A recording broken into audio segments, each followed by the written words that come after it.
All right, I'll call the meeting to order. This is our executive committee meeting, May 8th. I'll let Robin do a quick roll call. Okay, Matt Montgomery, Here. Ollie Holland, Present. Micah Drake, Present. Tiffany Reeves, Here. Colin Mosley, Here.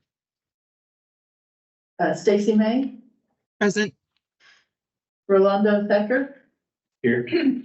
Hannah Gregory, Here. Jeremy Hurd, Here. Kevin Moore, Here. Jennifer Hayes, Here. Michael Bushman, Here. and Todd is not here, so.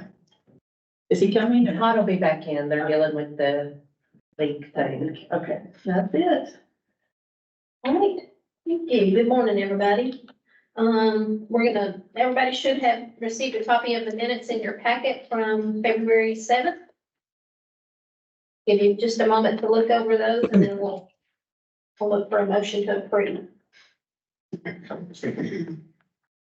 Yeah, I make a motion to approve. Well, second. We have a motion to approve the minutes from February 7th. Any further discussion or questions on those? We'll move to vote. All those in favor, signify by raising your hand or yes. Any opposed or no? The motion carries and the minutes are approved from February 7th. Next, we'll do financial report. Those are also in your packet. I'll turn that over to Colin. Looks like it's going to be for February and March. Thank you, Dolly. So for February, if you'll turn with me, we got our standard chart that we've been doing. I've got for the end of business on February, we were at approximately 49% expended on our overall budget. We were at 77% in the prior year. Our admin was at 69%. That's compared with 74% on the prior year. Our adult expenditures were 28%. Compared with 94 in the prior year. Dislocated worker was 39% expended compared to 38% in the prior year. Youth was at 49%, that compared to 91 in the prior year. And then we had spent $45,494.66 on our youth work experience, which is about 20%. So that is February, and if anyone has any questions.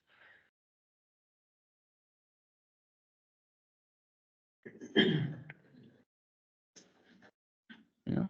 If not, then I will move on to March.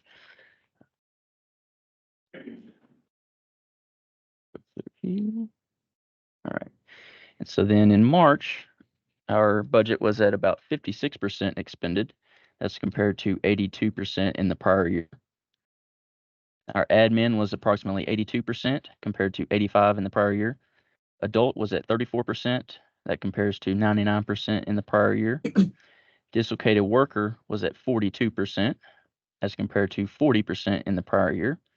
Youth was at 56% as compared to 97 in the prior year. And we were at almost 21% on our work experience for the youth. We were at about 46,000 spent. On this one, Colin, I'm just trying to understand on the years. I mean, we're always wanting to make sure that we're maximizing what we have and we're not giving anything back unnecessarily. But like if I look at February, the forecast that you had from the February results for March were like 350,000, and I look at the actual in March and it's closer to 200,000. I mean, as we look at the forecast for the rest of the year, are we at risk of missing out on funds for the area? No, sir. We are everything that we have. We do have a strategic reserve grant that expires at the end of June. We're going to be very close to using all of those funds, but then everything else is going to be available until June 30th of 25. Okay. So we're going to have, we had budgeted for about 500,000 carryover. We're going to have a little bit more than that, most likely. Okay. Yep. Thank you. All right. Thank you, Colin, for Mhm. those reports. I'm looking for a motion to approve. No problem. Oh, Make a Mike, motion. Oh, man. Okay, I second that. We'll rotate. There we go. We have a motion and a second to approve. Any further discussion? Okay, we'll move on to vote. All those in favor, show of hands by saying yes. Any opposed or no? The motion carries the approval of the February and March 2024 financial reports. Thank you, Colin. No problem. Thank you. All right, and we'll move right along. I guess Tiffany's gonna go over, the Equus sub-account with MCM for work-based learning. Yeah, so we were notified, it's just been just a few weeks ago, that Equus was going to subcontract out the payroll processing of the work-based learning opportunities, right? And I had Michael sit in on the meeting with Sarah to go over the numbers. Because whenever they first told us about this, they just said, yeah, it's gonna be 22% charged to every work-based learning that you're gonna have, which is a big, what are you talking about? That changes how our whole program looks, right? Not all the areas focus on the work-based learning, but we do. So I wanted Michael to sit in on that whenever, after the meeting that we had with Sarah, he pointed out that it wouldn't be that big of a deal, but I still wanted you all to be aware of this, right? Michael, do you have any comment about the meeting with Sarah and the information she provided? No, so that's something I think we could possibly break down further, even in like the finance committee meeting. Really, it's kind of line item shifts. The overall impact on our budget is, I think, what was it, Tiff? It was maybe 2 less participants Yeah. we had to take them out just because of the increased cost. So basically, currently Equus has, processing fees, shipping, supplies, whatever related to those, the payroll, processing the payroll in their Louisville office. So what they did is they now, issued it out to MMW, and they now charge, I think it's a 22.5% flat fee for all of Equus projects. So basically it shifted from, our pass through up to a subcontractor line item on their budget. So the overall impact is probably 4%, which is about, $3,000 extra dollars, whatever that we saw on the budget mod, or that they're showing. So overall, the financial impact is minimal. And my big concern and questions were monitoring. How are we going to make sure that they're following the same rules that we have to abide by, during our monitoring? They said they already had several areas that have monitoring for these participants go through this with MMW. So they've gone through a full fiscal year with them. I just want to make sure we were the first. I don't like being the first on anything at the ad. So make sure another area or somewhere has performed a full year with it. So I was pretty happy with the answers given for some of my questions. And again, there's nothing that I saw that was a major concern of mine. And I'll just add that. Because like what Michael said with the monitoring, what I've been told in writing, verbally and in writing, is that when it comes time for our monitoring, panel to get access to their payroll, right, on the work-based learning, that Hannah will have access, because what happens now is whenever we have quarterly or state monitoring, we get a list of participants, right? And then Hannah reaches out to Kathy, Joe, and now Katie, because they have a new financial person, but reaches out to them and they pull all the information out of Equus's payroll database and then send that information to Hannah. What I have been assured, like I said, in writing and verbally, that they will give Hannah access to look at our work-based learning participants whenever so that Hannah will be able to pull that information out. So that was the big thing. But the reason that I wanted to make sure that you all are aware is it does change just a little bit. And if you all are not happy with them switching to this, I personally didn't like the fact that evidently it's been going on for about a year and they're just now letting the customers know, but that is what it is. We would have to look at, because this is the route it's going. We would have to look at procuring for putting in the notice of the 90 days, dissolution of, dissolving the contract and putting in for another service provider. But I just wanted to make y'all where it's not a Yeah. big amount. And that feels extreme. I mean, I don't know if that's what you're recommending, but that feels No. extreme to go cancel the contract over that. But is there anything, well, I guess, let me ask that question first. Is that a recommendation staff has to do that, to go It try to is go through? not- It is not a recommendation. Okay, good, because that did feel a little extreme. The other question, I guess, more, Michael, would be that if it is an increase, and this is effective July 1st, so it doesn't affect us this fiscal year, it affects us next fiscal year, do we need to do any sort of budget amendment that the Leos have to sign off on, or the board needs to sign off on that? No, you're right. Just because it does actually impact our next fiscal year and that hasn't been presented yet. So it does not have to be amended or anything like that. Yeah, that's a good question. Okay. How will we handle discrepancies? Have you all thought through that process yet? If there's a disloyal cause, Equus will still have to Okay. do the reimbursement of it.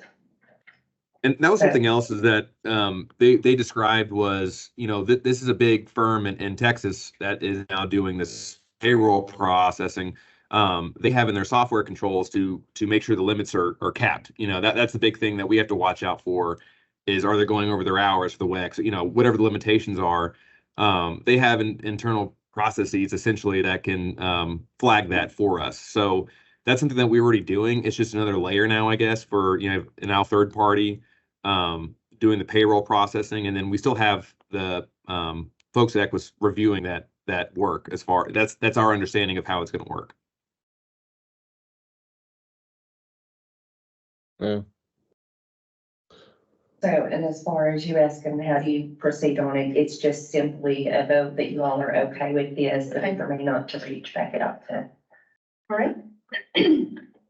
So I'm looking for a motion to approve Equus Workforce Solutions transitioning partnership payroll responsibilities to a third-party employer, July 1st, 2024, which is MCM. I will make that motion as long as you don't make me repeat that sentence. I will repeat it for you because I just read it right off this. Okay, perfect. I'll second. We have a motion and a second to approve the action item as I previously read. How's that? Any further discussion? We'll make a move to vote. All those in favor, please show your hands or say aye. All those opposed or no, show your hands.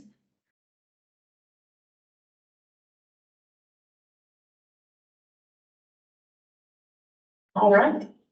So it appears that the motion carries to allow Equus to move to a third-party employer, or sorry, third-party payroll. See, I messed it up, man. Payroll company MCM effective Yeah. July 1st, 2024. Yeah, I had no chance, so good job. Next, Robin's going to talk a little bit about the membership renewal with SETA. The membership we've had the last couple of years for the whole board costs $250, and that gives you access to the stuff on their website, and also cheaper admission to the conferences and other things. So as far as we know right now, the price is not changing, and it's gonna be $250 for the entire board. So just need to know if you approve that or not. Yeah, I mean, for $250, I figure that's a pretty high value membership, and it, And I think we've already budgeted for it, right? So it's all good. Yeah, Colin's nodding his head. Okay, that's what I was looking for. Yeah, all right. Yeah, then I'll make the motion that we renew the membership. Thank you, Matt.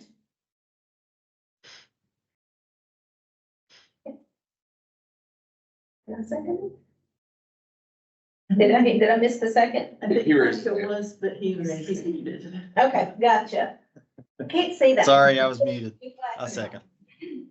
So we have a motion to approve, membership into SETA, the renewal at $250. Any further discussion? As we have a motion and a second.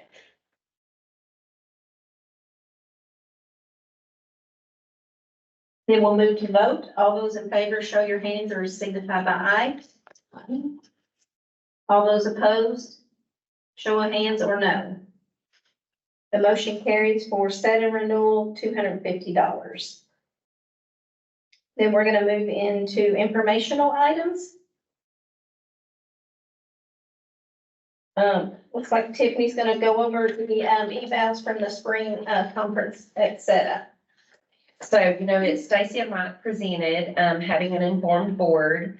And, we had an inside person on the SETA board, but Amy had sent us this information on the results of, because, each time for those that have been to SETA, they give you a survey at the end of the workshop about the information. And Amy did say that the one that Stacy and Mike presented was one of the highest ones that they had gotten. So that's why that's in there. Stacy, do you want to go over anything on it? Do you want to, because I think I'm skipping, but it runs right together. They run right together. Well, I don't have the results pulled up, but it was pretty overwhelmingly. I was very, very happy with the survey results with it. The audience, the attendees were very engaged, asked a lot of questions, a lot of really good questions. So I think Mike especially did a great job. I was really happy to be there and to provide that training for everyone. And they seem to really enjoy it. I did have a conversation the following morning with the president of SETA. He was very impressed. He did say he would like to see that come back again next year and maybe expand a little bit. Now that everybody's listening, but they did a fabulous job. I can't speak highly enough. They did a fabulous job presenting. Yeah, the results Thank look you. really good. I'm involved in lots of virtual presentations, and there's always a couple of crotchety people that will say disagree for some reason. I mean, I think that's what makes them happy in life. So, I mean, looking at these results, that really is outstanding. Yeah, I mean, there were people even complaining that it was just a drab area, and I'm like, it's fall, what do you expect? It's spring, it's winter, so, yeah, I agree. Very good. Good job. Anything else? Are we planning on presenting that again?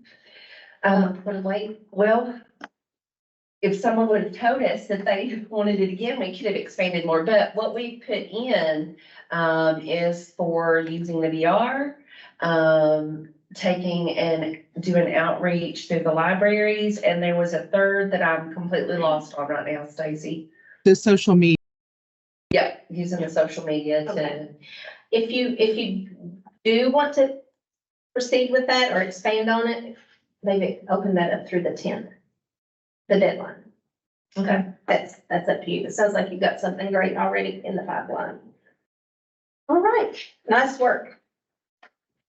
We'll just transition that right into the SETA update from the March conference. Stacy, you want to kick that off for us?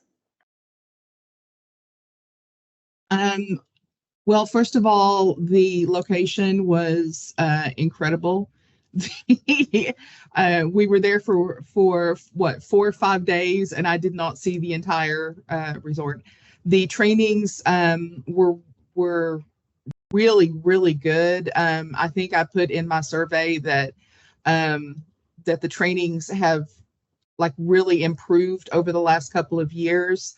They were relevant. They look toward the future, including things like outreach and through social media and things like that. So, and trainings on AI, which I was really impressed with. Tiffany? I didn't go. Can't. Hannah? Sorry, looked at the wrong one. We moved my pen down here. I agree, the location was wonderful, they had a wonderful setup. I think a lot of people had time for collaboration and we got to meet a lot of great people. And it was nice seeing DOL members come to our session. That was really nice. I enjoyed that. They had some great sessions. We also had the DOL fireside chats, that they're going to try to continue and expand on each conference. I know Mike attended that as well as, John. Amy and I both, we were in there as well, but we were just really spectators, but, a lot of good came out of that. There was a lot of discussion about the 50%. Very proud of this group because we're like, where are you doing that? And they are highly stressed on how to figure that out. So, kudos to our team for being on with that. The big, part of the committee, I'm on the membership committee, just to let you know, they are going to expand that. Another membership, they're looking for, a student or students. There's going to be a lot more to come on that. But they want to expand that out to, I guess, new younger folks and groom them to take over our roles as, you know, as we exit. We're not getting any younger. But I do have I have a board meeting again at the end of the month. That's going to be down in Biloxi. I'll be attending that, just quick trip down and back. But the next, set of board meeting is September 15th through 18th. That's going to be in Savannah. And then that's for the fall, and then the March, spring conference will be in Myrtle Beach, 16th through the 19th of 2025. But nice work by everybody that presented and went down there. Very, very proud and got lots of positive feedback on what all we're doing here. In 25, the fall, does it come back to Kentucky? Do you remember? Is it 25 or 26? It might be 20. 26 or 27, because then they're talking about when it goes back to Mississippi, maybe moving it to another state. So, just because there's only one place down there to have it, and Yeah. they're really hooking us in on the pricing, so Yeah. there's some behind the scenes. There's no room to negotiate, so they may move that. All right. Any other questions or comments on that? I don't know how relevant it is to everybody, but out of curiosity, I know that, was it Virginia that attended the conference that are actually part of SETA? Is there any advancements as far as them becoming part of SETA, the state? I know they are working on that. It's going to require that they change their bylaws in order for them to be added, but they did have a heavy presence there. Yeah, I noticed there were a lot of people from Virginia there. I was really happy about that. Yep. Yeah, but it's going to require bylaws change. Good question. All right, budget update, Colin. All right. So, just regarding our budget for FY25, we are getting ready to meet together, Michael and Tiff and I think Mike's going to be involved in that too. Some dates were floated for this week, maybe this afternoon. I don't know where you and Michael landed, Tiff, but sounds like that's going to be in a day or two. We are looking at, so our planning numbers, I looked at that we got from the state on net, because so last year we had about $350,000 pulled out off the top on dislocated worker and adult. that left us with $2.8 million. Well, this year we've got $3.3 million that's coming in. And then after looking through kind of our run rates, it's looking like we might have, we had planned for about $500,000 left over across all of our programs. It's looking like we might be around 800 or 900,000.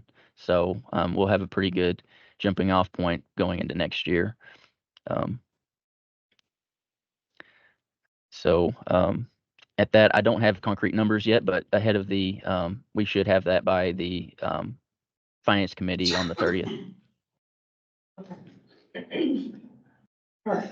And the one thing about having that holdover, right, in July, we get a very small allotment. There are other areas that they expend every single thing that they have, right? And it's a situation like we had last year. We expended too early due to issues. But then they take and come July, they're not putting people in, they're just helping limited numbers of people in other areas because it's such a small allotment. The reason we want carryover, that's money that's not gonna be lost, right, is so that July 1, we are going just as good as we are the entire year. We don't wanna have to take and do that, because anytime that you have to call a training provider or a company and say, oh, I'm so sorry, you know, we've got to stop right now, we've got to slow down or whatever, that relationship is tested, and then you got to rebuild that whole relationship again. So it's a good thing that we have the money getting held over because of that small allotment that we get in July. We get a bigger allotment in October. Yeah, and every dollar of that that's going to be carried over is good until June of 2025. So just to reiterate. Yep. So that's all that I have, unless you guys have anything else you would like to know. You can let me know, and we'll have that ready for the Finance Committee, or I'll try to answer it now. Anybody? No questions from me. All right, Todd's gonna talk about our comprehensive certification of the Lexington Career Center. All right, so most everybody knows we do have a fully staffed career center here in Lexington now with our CDO partners, OBRs coming in with regular office hours. We've even got Job Corps that's coming for regular office hours. And so we need to start the process of the comprehensive certification for the one stop. Basically, I put together the application and all the documents that go with it. I will submit it to you guys, but one thing that we'll have to do is find a committee that will look at the application. I don't believe anybody from our board can be on it, so we'll have to reach out to another workforce board to find somebody that can come down and sit on that board for that committee. And, you know, hardest part is just getting the application together and getting the committee down here on days that'll work for them. Sometimes they like to talk to staff, just depending on who's on the committee. I've been through a couple where they didn't have a lot of questions for the staff. I've been through others where they wanted to sit down with them and talk to them about what the process looks like from when a customer comes through the door to getting to the end of the process of employment. So really just depends. We just did a certification in Georgetown not too long ago. So the application is the same. I'll be plugging in information from Lexington from the one that we did in Georgetown and reaching out to see if we can't maybe get some of those same folks that did our Georgetown committee to do that. But that's kind of where that's at. And I think as far as just a side note, the rest of our certifications are current right now. So the reason we haven't done this yet is because when we moved in here, there's always been a conversation about the state moving in, and we just didn't see the use, and you really can't certify a standalone Leo office anyway. So until we got some partners in here, there was no real need. We're kind of in the same situation right now with Richmond. There's still some ongoing conversations, so we've not done anything with Richmond. But we'll be able to get the comprehensive certified here in Lexington, and then we'll have 2 comprehensive centers here in Woodcrest. Great news. I know it's hard to get people on the same page. What's your timeline looking like on that, Todd? Next 4 to 6 weeks? I'm gonna get the application done, hopefully, Perfect. for June, Yeah. and then we can start putting a committee together. All right. Great things happening there. Thank you for all your hard work. All right, we're gonna move on with Stacy. She's gonna give us some website, I guess, updates.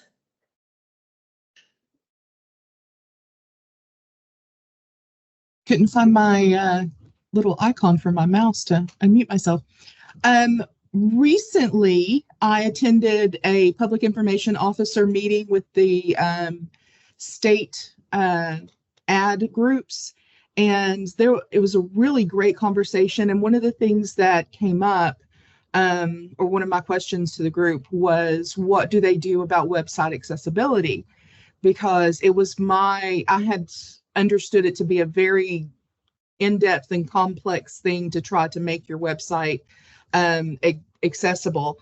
Thankfully, I was informed that it was actually a really simple process. Other ad districts in the state use a program called Accessibility. They sent me the information, and by the end of the week, we had Accessibility installed on our websites. And if you don't mind, I'd like to just really quickly show you the website. I can do that here. I'm working from one screen, so you'll have to excuse me here. So is this to get it to like the WCAG 2.2 standard or whatever it is out there? Very, very good. Yes, sir. So there is a rank A and a rank AA. Rank A is the minimum that is, and can everyone see that? I just want to make sure. Yeah. Everybody see the website? Great.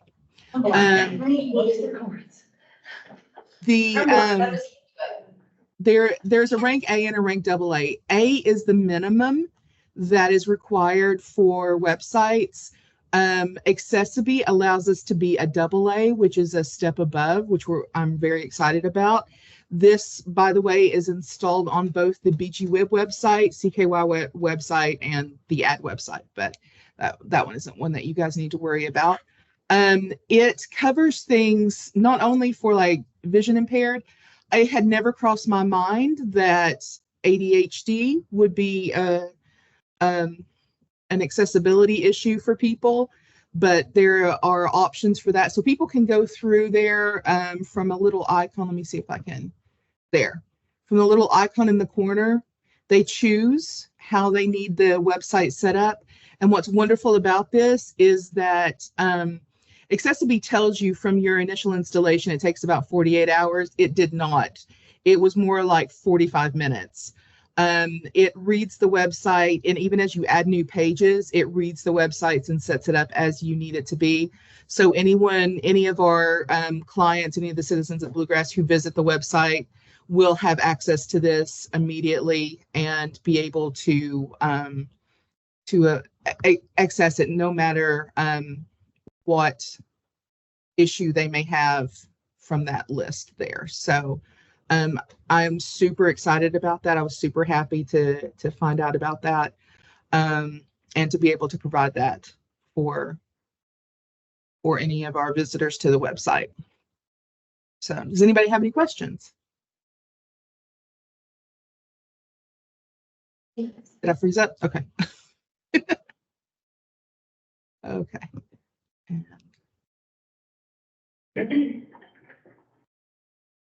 It's very cool.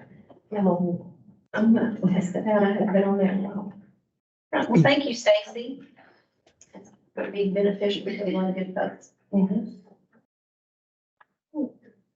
right, we're going to move on to direct service provider report. I'll let Ms. Jennifer take over.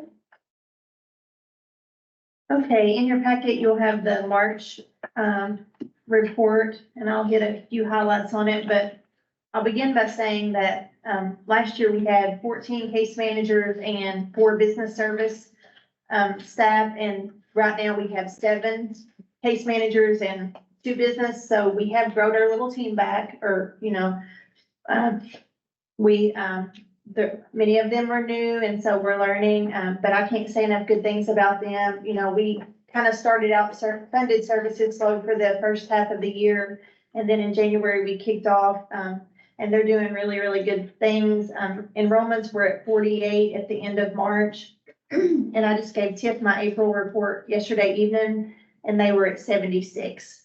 So, March and April have been huge months for enrollments. We currently have 12 active WEX internship participants.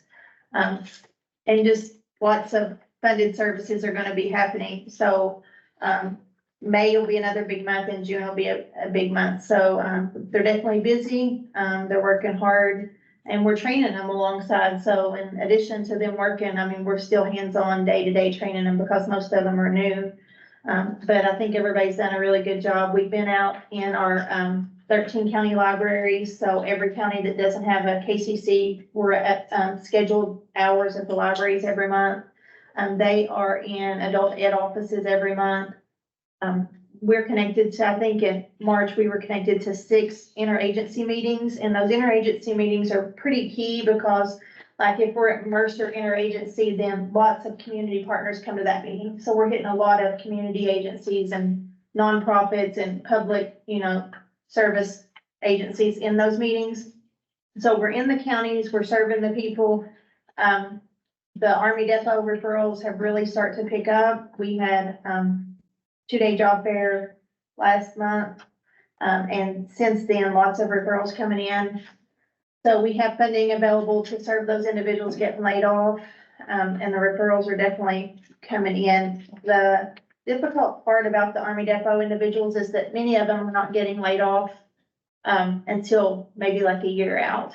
So a lot of them are not getting layoff dates till this time or later next year. But we're definitely starting to work with them and enroll them. We have staff at Isaiah House twice a month, every month, serving those individuals in recovery. And then it's obviously job fair season and VR events are always strong. So Jeremy does a great job leading those VR events, and the business service team's doing really good with the job fairs. They're all listed there, and then the employer visits are listed, and then I always put a success story at the end. And this one's about a 21-year-old single mother who had a 4-week-old baby that we put her in a paid internship, and she ultimately got full-time employment. So that's pretty much it. And I will say that Tiff has encouraged the staff to start adding more success stories in because we know that you all enjoy those. And it really shows the day-to-day stuff that we do. And she's even offered like a little. We're doing a raffle, like Yeah. they get, for every success story, their name gets in the hat, and each quarter we'll do a drawing. So they get a little prize. So, when prizes are on the table, staff are super excited to submit those. So last night or yesterday when I submitted my April report, I had 3 success stories and they were really good ones. And so you guys will get to see that report in one of our future meetings, but it was really good, that they're submitting those. And I mean, they're doing really good. We got our, January through March quarterly monitoring back and we hit all of our performance metrics. And then we got October through December quality back, a couple weeks ago, and we hit 92% and 100%. And that's really big because in 2017, whenever I first joined the Res Care team, our QA numbers were about 50 and 60%. So we were running at a 50, 60% monitoring quality rate. And now we're at a 92 and 100%. And we have all new staff. So, I mean, I think that really speaks volumes to the hard work that we're doing every day. But anyway, that's pretty much it. If you guys have any questions, I'll be happy to answer them. And can I make one statement?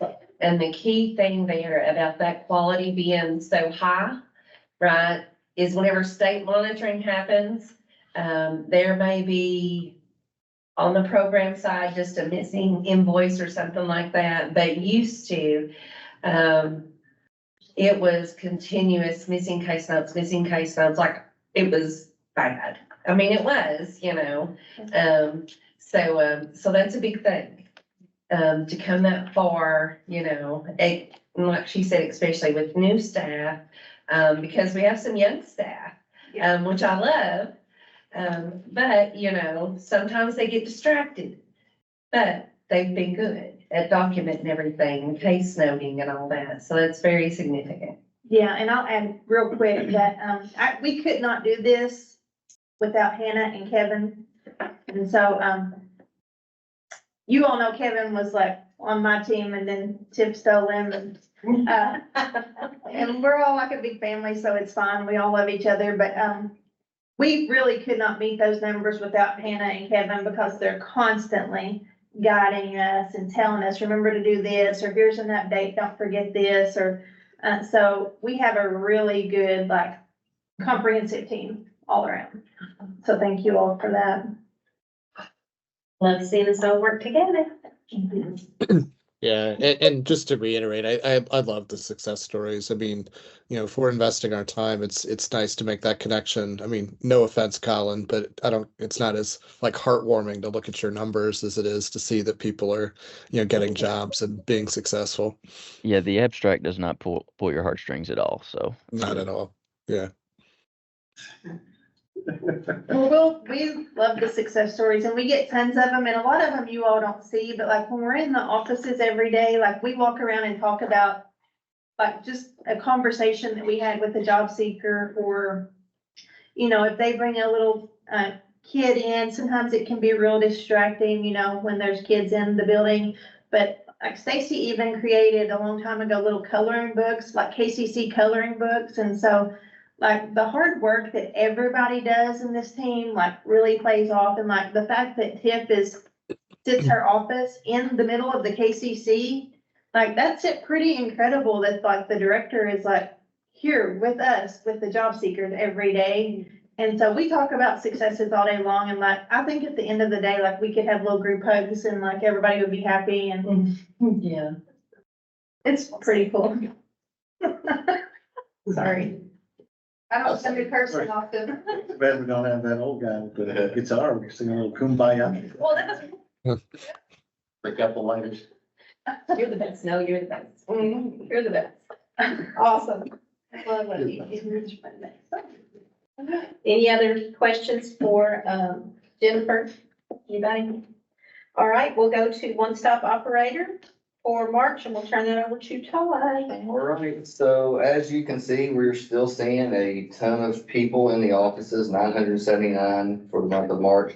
And our referral numbers continue to grow. In the last couple of months, I mean, we're back to levels that we were before we had the issues with the budget. I mean, the 92 for March, I just did April, there was 119 in April. So I mean, the numbers of referrals that we're getting into the program are huge.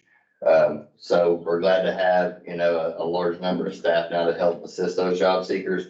They are all taking ownership, all the new folks, and making sure that they catch these referrals. So basically these referrals come in electronically on a spreadsheet. And so each one of the case managers kind of knows their area, knows their role, they're going in, that way they can make contact within, you know, 72 hours to make sure they're reaching out to these people. So just, I look for that just to continue to expand. The word is back out that we're back open for business and we're back serving job seekers with funded services.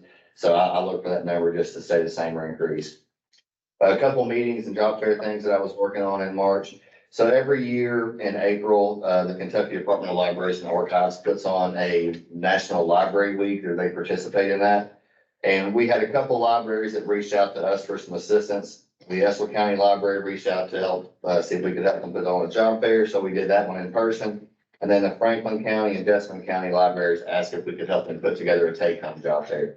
So I believe we stuffed 100 bags for the Franklin County Library. We put information about our program, the information about employers and job leads that we were working with. And I believe we did 75 in Jessamine County that we took out for them to participate in that National Library Week. I also list all the hiring events and VR events that we do each month. As you can see, there's a lot of VR events. April really kicked off a busy month of job fairs. I think we had, gosh, I don't know, 8 or so at least in April. So it was a busy month.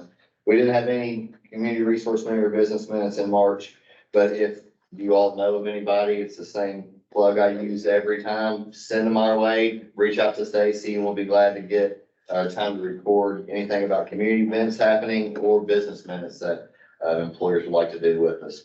And the last thing I did in March, the KDLA, where we did these access points here in Bluegrass, they reach out to me anytime they're trying to promote libraries getting more involved with the career centers. So, in the month of March, I participated in a webinar with 2 other areas and some libraries in their area. Just to talk about the partnerships that we have and kind of how we operate in partnership with the libraries. So anytime that Hillary at the KDLA needs somebody to kind of talk about how you can partner with your career centers as a local library, she always reaches out to me. I think this is the 2nd or 3rd one that I've done. But I'm always willing to kind of promote the work that we do here because I think we do a whole lot of work with our libraries, and it's unfortunate a lot of the libraries kind of look at it as, well, what do you need us to do? We're doing it as a service to the 17 counties that we serve.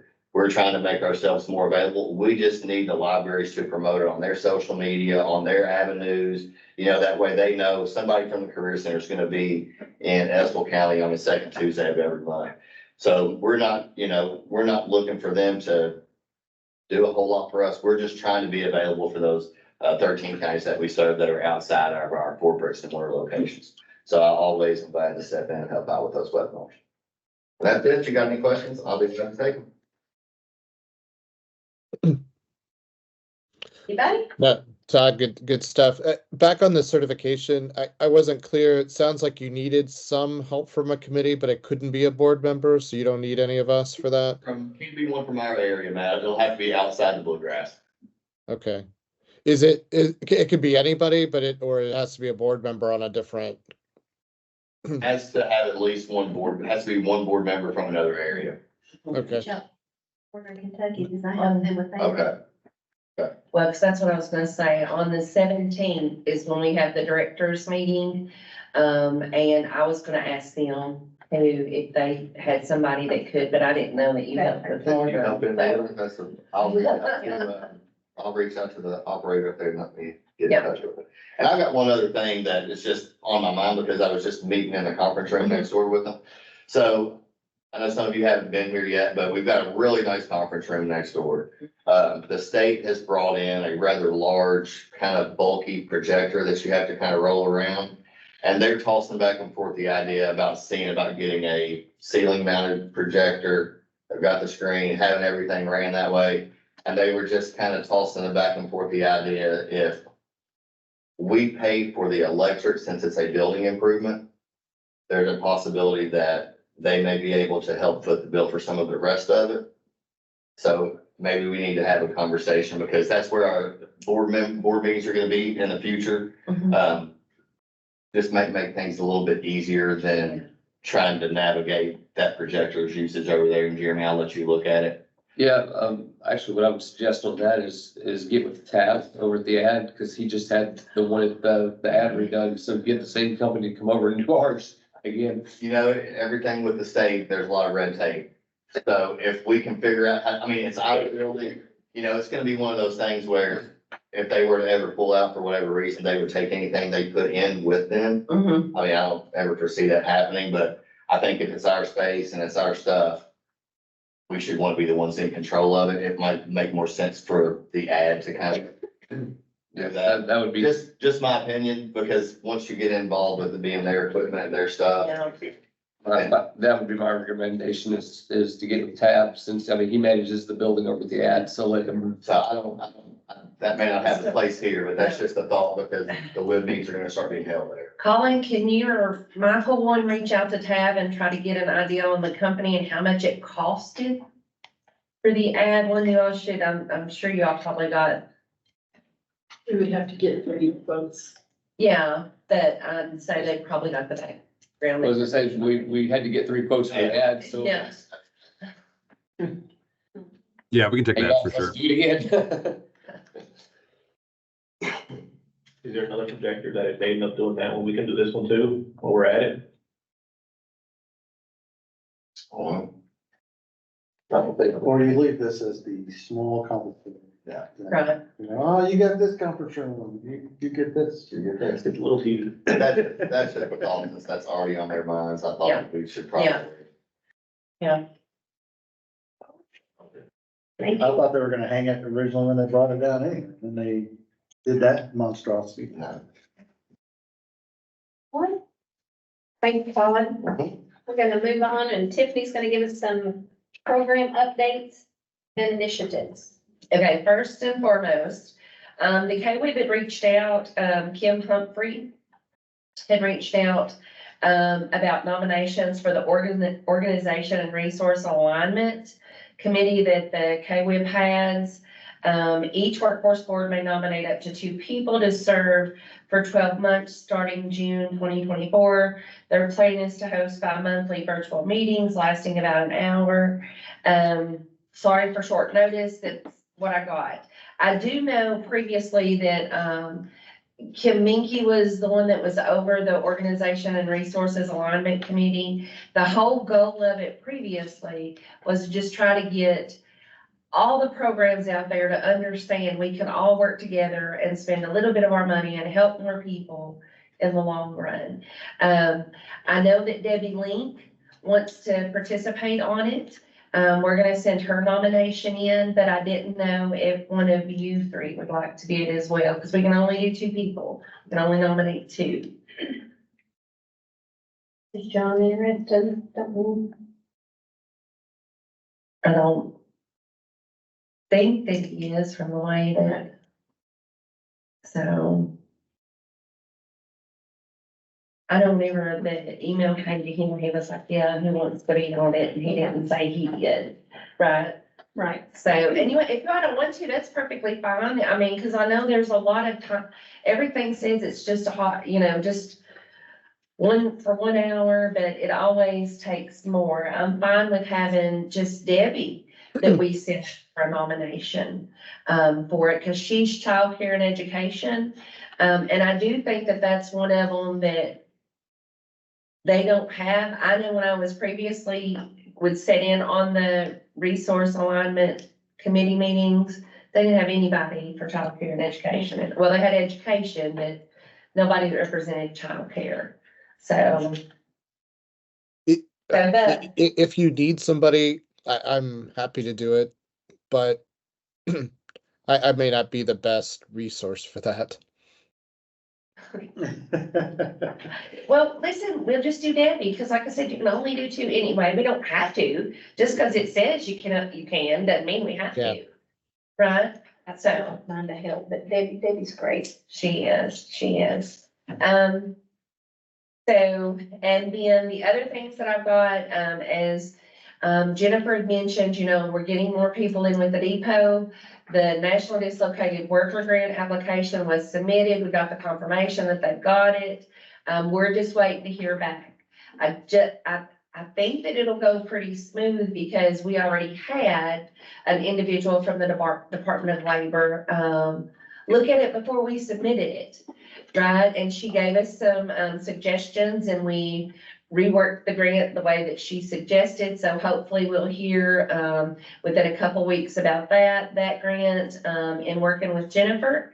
And Colin, it's 2.6 million, is what it'll be total to help those individuals down there. And it will solely be individuals that are affected by the Bluegrass Army Depot closure. Right, so, and where it's a National Dislocated Worker Grant, even though it's 2.6 million, it's no different than the COVID money, right? That's a National Dislocated Worker Grant. Should something happen and all those individuals don't come to us and we don't, expend all that money over the 2-year time frame when we get it, because I know we will, but it's just when it comes through. It's not going to affect anything with our adult or dislocated worker money. You know what I mean? Because, whenever COVID was going on, everybody had the NDWG money. And I know that John had worried when we first got that, it would get sent back, and that was a bad thing. On the national, on these type of grants, they hope that you'll expend it all, but if you don't, that's okay for it to go back. So, we also have, we're in the middle of state monitoring for last program year. Everything has been responded to quickly. It doesn't seem like there's been any red flags. So we're just waiting to get that back. but there's not anything that's caught me off guard that they've asked for. Just some general clarification of a few things, but Yeah. nothing. We also, July 1, because I mentioned it in a few other meetings, about youth funds. Bluegrass will be getting $1.2 million that the legislature put in, that is given the local areas. They technically gave the local area, all the areas total 20 million, right? And it's broken down. We just got the 1.2 and I'm fine with that. But this will only be for disconnected youth and high school seniors, right? It came into play whenever Mike was the interim director. He said that we needed 2 million to help 400 youth, and so that's, we wanted the 2 million, but we didn't get all of it. We got the 1.2. We will still help 400 youth. We have a meeting, me and Rolly have a meeting on the 21st in Kevin. We're gonna partner with Jack in Harrison. I gotta say it the right way. In Estill, Powell, Clark, Harrison. Nicholas does not have a Jack program, but we will partner with their Family Resource Center, and Garrett and Lincoln. If you're not familiar with JAG, it's Jobs for America's Graduates. Their mission is the same as our mission, is just helping, especially when it comes to youth, give them soft skills, get them prepared for the workforce. They either, after they graduate high school, it's either, for them to hit their performance metrics, it's either get a job or go to college, right? So it's hand in hand with what our vision is for things. So that's why we want to partner with them on it. And then we also were contacted by UK and the Kentucky Rural Water Association about partnering with them on a grant. So me and Ro and Stacy are in the midst of, and Kevin are in the midst of working on it now. UK, who was the other one? Kentucky Rural Water Association. Got it. So yes. So the story behind the Kentucky Rural Water Association is that they have a lot of, it is an industry that has an aging workforce. And they are trying to figure out how can they get a younger workforce in there, but also replace all those individuals that are in basically retirement age. And it's a good paying career pathway, but it is a pathway that is not just somebody you can just throw in there from the streets. Like they have to learn, they have to be good with math and different things like that, so. And the thing about it is, like, I know that, I can't remember ever whenever I was in school, which is years ago, that they had career fairs, whenever Mason and Abby were in school with the career fairs, that anybody said work for your water district, right? They talk about healthcare, they talk about manufacturing, IT and all that stuff. And so it's one of those career fields that you just don't know about unless like your family works in it or something like that. And the one thing that whenever, we were on the one call, and after I'm sorry, we all need water. We all need healthy water. Like, we can eat some grass and weeds and survive, but that stuff's not growing, right? But we need water. So it is something that we need to really try to help in any way we can. For the bluegrass, then we can be like, Mad Max or something and have people come into the bluegrass to try to fight us for our water, but we want to make sure we've got trained up individuals here. And that one, I think it would be with partnership with Clark. Yeah, it'll be Clark and Estill counties, Right. so. They're it's what they're distressed, their focusing. water systems are distressed. Mhm. Big things happening with our outskirts. Yep, yep. So, and that's about all I got with our programs. Is there anything that any of y'all want to touch on that I've missed? Not on the programs specifically, but just curious on membership. Are we, you haven't mentioned it, so I assume we're doing okay, but are we pretty full up, and any concerns about people rolling off the board here soon? We have one that we know of, Stacy. Right, the one, Yes, we had one, the business shut down and she is changing states. So we will be working on replacing her, and we have one more. She has changed jobs, and for the remainder, she said that she's going to evaluate. She's going to come to the next meeting and she'll evaluate whether or not she can fit it into her new schedule with her new job. I think she stayed in the same sector, but her but with a different company. So The second one really wants to stay, so I think that she'll do what she can to still be part. I was telling Dolly that the second person, I think, really wants to stay on our board. Or that's the way that I took it whenever I talked to her, Stacy, that she was, you know what I mean? Yeah. So hopefully it all works and she's able to stay. yeah, she is going to, I believe, and I may have misunderstood, but I believe her supervisor is going to attend virtually with her at the next meeting, and they would evaluate from there to see how it fits into her job duties. She definitely qualifies as far as the requirements to remain a member. We would have to reappoint her since her company changed. But yeah, I think her desire is to stay. But it just depends on whether or not her company agrees. Anybody have any other questions?